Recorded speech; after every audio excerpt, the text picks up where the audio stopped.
Covid के दौरान तकरीबन 15 से 20 ओमान के जो इंस्टीट्यूट्स हैं उनको मैंने फिर ऑनलाइन ट्रेनिंग्स दी। उनको मैंने सिखाया कि कैसे आप टेक्नोलॉजी को अनलॉक करते हुए अपने क्लासरूम को ज़्यादा इंटरेक्टिव बना सकते हैं। तो यूजुअली ये इंटरेक्टिव नहीं था, वन वे सेशन था। बच्चे जो है वो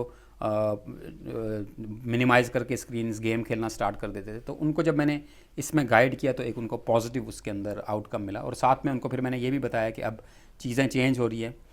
एआई आने के बाद जो है आपका ये अच्छा खासा एजुकेशन सेक्टर में जो है वो चेंज आने वाला है। तकरीबन 10 आयरन मैन रेसेस मैंने पार्टिसिपेट किया है। और इस वक्त ओमान के अंदर मैं वाहिद जो है वो ट्रायथलीट हूँ। ये थोड़ा स्पोर्ट्स के ऊपर बात करेंगे। हमने आपको मुतअद्दद बार देखा है, स्पोर्ट्स के हवाले से भी आप माशाल्लाह बहुत ज़्यादा एक्टिव रहते हैं। कैसे आप टाइम मैनेज करते हैं स्पोर्ट्स के लिए, साइकिलिंग के लिए, और फिर पाकिस्तान का परचम लेके चले जाते हैं उनके दरमियान जहाँ पे शायद पाकिस्तान की और हो भी ना?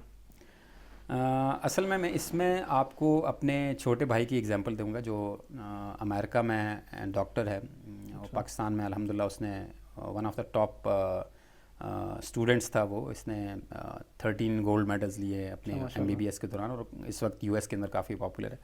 अक्सर मैं अपनी हेल्थ से रिलेटेड उससे डिस्कस करता था। मैं तकरीबन 2012 तक जो है मेरा टोटली फोकस था करियर। तो करियर मेरा फोकस था तो डेफिनेटली हेल्थ मेरा फोकस नहीं था। तो हेल्थ आपकी डेफिनेटली कॉम्प्रोमाइज़ होती है जब आप 8 to 5 की जॉब में आप ऑफिस के अंदर ही बैठे रहते हैं। फिर उसके बाद घर आते हैं तो आपने बस वही खाना खाना है और बस सो जाना है। तो मैंने ये रियलाइज़ किया कि एक तो मैंने वेट काफ़ी अच्छा खासा गेन कर लिया था और मुझे हेल्थ प्रॉब्लम स्टार्ट हुए। तो जब मैंने अपने भाई से मशवरा किया कि क्या करना चाहिए, उसने बोला 1 kg वेट कम करोगे तो इससे बहुत बड़ा इम्पैक्ट होगा हेल्थ के ऊपर। तो जितना वेट कम करोगे उतना कम होगा। तो वहाँ से मैंने स्टार्ट किया, मैंने जॉगिंग स्टार्ट की, फिर रनिंग स्टार्ट की, फिर मैंने रनिंग ग्रुप्स को ज्वाइन किया। यहाँ मस्कत में मस्कत रोड रनर्स को ज्वाइन किया, उनके साथ रनिंग स्टार्ट की और फिर इस तरह से मैराथन्स में पार्टिसिपेट किया। 2014 से आई थिंक मैंने ये स्टार्ट किया। 12 से जॉगिंग वगैरह स्टार्ट की। 2014 में मैंने मस्कत रोड रनर्स को ज्वाइन किया। आज तकरीबन 11 साल हो गए। फिर उसके बाद बस वहीं से ये है कि early to bed and early to rise वो वाला हिसाब है। तो मैं तकरीबन रात को 9 बजे 9:30 बजे सो जाता हूँ, सुबह 5 बजे जाग जाता हूँ। तो 5 बजे से लेकर ऑफिस जाने तक आपके पास 3 घंटे का टाइम है। ये बहुत बड़ा टाइम है। नमाज के बाद आप निकल जाएँ, रनिंग, साइकिलिंग, स्विमिंग। तो मैंने इसी तरह से रनिंग से स्टार्ट किया, फिर ट्रायथलॉन मतलब स्विमिंग स्टार्ट की, फिर साइकिलिंग स्टार्ट की और इस तरह से ये ट्रायथलॉन इवेंट जो है तो तकरीबन 10 आयरन मैन रेसेस मैंने पार्टिसिपेट किया है। और इस वक्त ओमान के अंदर मैं वाहिद जो है वो ट्रायथलीट हूँ। और रनिंग में भी ज़्यादातर आप मैराथन रेसेस में देखेंगे कि मैं ही अल्हम्दुलिल्लाह पाकिस्तान का परचम जो है वो लेकर जाता हूँ। ख्वाह वो सलाला की वादियाँ हों या जबल शम्स या जबल अख्दर की बड़ी बड़ी ऊंची ऊंची पहाड़ियाँ हों, और या फिर समंदर के अंदर परचम को लहराना हो। तो अल्हम्दुलिल्लाह ये एक कंट्रीब्यूशन है जो मैं समझता हूँ कि पाकिस्तान का एक पॉजिटिव इमेज इस कंट्री के अंदर अपने तौर पे जहाँ पे मैं कोशिश करता हूँ। जो आयरन मैन रेस है उसके अंदर तकरीबन 150 नेशनलिटीज़ के लोग आते हैं और बड़ी स्क्रीन के ऊपर वहाँ पे जो है वो फ्लैग्स दिखाए जाते हैं किस किस कंट्री की पार्टिसिपेशन होती है। तो यूजुअली अभी तकरीबन 7 साल से हर साल पाकिस्तान का परचम जो है वहाँ पे दिखाया जाता है और वो डेफिनेटली उसमें मैं ही पाकिस्तानी हूँ। तो ये एक बड़ी मतलब मुझे अच्छा फील होता है कि एक अपने मुल्क को रिप्रेजेंट कर रहा होता हूँ मैं और मेरे मुल्क का जो है वो परचम सामने आ रहा होता है।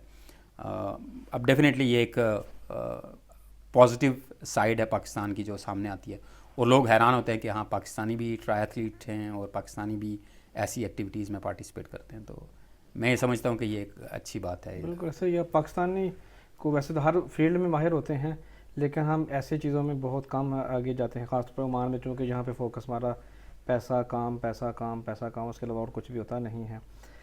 हमने देखा माजी में ख़ास तौर पे जब कोविड आया था तो 2020 में अगस्त में 14 अगस्त को जब इंडिपेंडेंस डे सेलिब्रेशन हो रही थी, आपने ओमान के अंदर एक ऐसी जो इवेंट था उसको ऑर्गेनाइज़ किया, आईटी से रिलेटेड था, जिसमें आपने लातादाद चीज़ों को अपने ऐड किया, शामिल किया पाकिस्तान सोशल क्लब के प्लेटफॉर्म से। कैसे आपने उसको पूरे इवेंट को कवर किया और फिर उस वाले से आप क्या कहेंगे? असल में जब कोविड आया था तो मैं अक्सर यही कहता था कि world has turned upside down. तो इस सूरत में हमें क्या करना चाहिए था? घर में बैठना चाहिए, सोना चाहिए, या वावेला करना चाहिए था? ये मैंने उस वक्त भी काफ़ी प्लेटफॉर्म्स के ऊपर बताया कि ये एक बहुत बड़ी अपॉर्चुनिटी है कि वो चीज़ें अभी आप देखें जो मैंने बात की आपको एआई की। एआई एक्चुअली एआई को जो पुश मिला वो कोविड से ही मिला, इसलिए कि लोग अब चाहते थे कि अब क्या करें, अगर मतलब ऐसी सिचुएशन फिर आ जाती है तो हमारे पास टेक्नोलॉजी में कैसे हम जो है चीज़ों को ऐसे लेकर जाएं कि वो सिलसिला चलता रहे, आप घर में भी बैठे हों तो काम चलता रहे, आपका बिजनेस चलता रहे आपका। तो जिस कंपनी में मैं एसोसिएटेड था, we were one of the first companies in Oman के जो जिनको कोविड ने इम्पैक्ट इसलिए नहीं किया कि हम लोग रिमोटली काम करने के लिए रेडी थे। हमारी जितनी भी एप्लीकेशंस थी ऑनलाइन थी, उसके बाद हमारी टीम जो थी वो रिमोटली काम कर सकती थी, और हमने ई कॉमर्स वेबसाइट जो है विद इन 2 डेज़ जो है वो लॉन्च की। यानी कोविड जिस वक्त लॉकडाउन स्टार्ट हुआ उसके 2 दिन के अंदर अंदर हमने अपनी ई कॉमर्स वेबसाइट लॉन्च कर दी, क्योंकि हमारी वेबसाइट रेडी थी, उसको सिंपली इंटीग्रेट करना था अपने डेटाबेस के साथ और पेमेंट गेटवे के साथ, और वो बिल्कुल अप एंड रनिंग थी और बिज़नेस हमारा चलता रहा। तो ये वो साइड थी कि जिसमें आपने अब बिजनेसेस को कंटिन्यू करना है। उसके साथ साथ जब एजुकेशन सेक्टर की बात करें तो मैं खुद अपने बच्चों को यहाँ घर में देखता था कि टीचर्स जो है बड़ा स्ट्रगल करते थे, क्योंकि वो रेडी नहीं थे। जो आईटी टीचर्स थे उनको तो पता था कि भाई जूम कैसे यूज़ करना है या जो भी जितने भी प्लेटफॉर्म्स हैं, बट बाकी जो टीचर्स थे उन्होंने कभी भी टेक्नोलॉजी को ऐसे यूज़ नहीं किया था। तो मैंने क्या किया कि मुझे कुछ टीचर्स ने अप्रोच किया, क्योंकि मैं ओमान में मैं टोस्ट मास्टर्स सेशंस अटेंड करता रहा हूँ, मैं टोस्ट मास्टर रहा हूँ, काफ़ी स्पीचेस वगैरह मैंने दिए।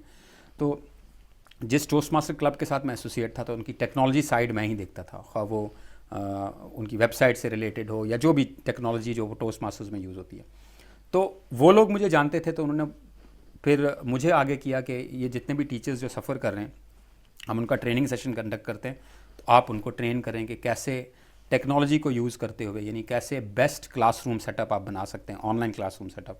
खा वो जूम के ऊपर मीटिंग करना हो, लेकिन मीटिंग ये नहीं, आप यानी कैसे बेटर तरीके से आप जो है अपने प्रेजेंटेशंस को, या अगर आपने प्रेजेंटेशन के साथ साथ आपने खुद मेनली इसमें OBS स्टूडियो को मैंने यूज़ किया, और उस OBS स्टूडियो को यूज़ करते हुए फिर मैंने बहुत से टीचर्स को बताया, प्रोफेसर्स, यूनिवर्सिटीज़ के प्रोफेसर्स ने फिर मुझसे कांटेक्ट किया। तो फिर कोविड के दौरान तकरीबन 15 से 20 ओमान के जो इंस्टीट्यूट्स हैं उनको मैंने फिर ऑनलाइन ट्रेनिंग्स दी, उनको मैंने सिखाया कि कैसे आप टेक्नोलॉजी को अनलॉक करते हुए अपने क्लासरूम को ज़्यादा इंटरेक्टिव बना सकते हैं। तो यूजुअली ये इंटरेक्टिव नहीं था, वन वे सेशन था, बच्चे जो है वो मिनिमाइज़ करके स्क्रीन्स गेम खेलना स्टार्ट कर देते थे। तो उनको जब मैंने इसमें गाइड किया तो एक उनको पॉजिटिव उसके अंदर आउटकम मिला, और साथ में उनको फिर मैंने ये भी बताया कि अब चीज़ें चेंज हो रही है, AI आने के बाद जो है आपका ये अच्छा खासा एजुकेशन सेक्टर में जो है वो चेंज आने वाला है। तो उस टाइम में फिर डेफिनेटली फिर बहुत से प्रोग्राम्स थे लोगों को जो फिज़िकली जो हम सेशंस करते थे, ख्वाह वो सोशल क्लब के related, Oman Pakistan social club जो ओमान में वो 14 अगस्त फिर उसी बीच में आया, फिर 23 मार्च उसी बीच में आया। तो अब वो सारे प्रोग्राम्स करने थे डेफिनेटली। तो आप घर में बैठे हुए हैं, लॉकडाउन लगा हुआ है, लोगों को मायूसी से भी बचाना है कि लोग परेशान ना हो जाएं कि क्या है, तो उनको एंटरटेन भी करना था। तो ये सारे सेशंस फिर हमने क्या किया कि हमने ये रिमोटली ये सेशंस कर दिए, लाइव ट्रांसमिशन स्टार्ट की, और सोशल क्लब ने भी मुझसे कांटेक्ट किया, तो हमने मतलब यही टेक्नोलॉजी को यूज़ किया। ऑफ कोर्स बेसिक टेक्नोलॉजी है OBS स्टूडियो और इस तरह के। फिर ऐसे लोगों ने मुझसे कांटेक्ट किया, फिर मैंने कहा चलो सिखाने के लिए बेटर है अपना यूट्यूब चैनल के ऊपर मैंने फिर वो कंटेंट डाला, और फिर मैंने वो OBS स्टूडियो का एक छोटा सा कोर्स भी यूडेमी के ऊपर बना के वो भी फ्री में शेयर किया लोगों के साथ, ताकि बार बार सिखाने के बजाय अभी 20 इंस्टीट्यूट्स ने कांटेक्ट किया, उसमें से 10 को तो मैंने ऑनलाइन 6-6 घंटे के सेशंस दिए। बट फिर मैंने वही सोचा अगेन कि भाई इसको अगर मैं मल्टीप्लाई करना चाहता हूँ इसको, तो मैं एक ही बार रिकॉर्ड कर लूँ और फिर मैं वही उनसे शेयर करता रहूँ।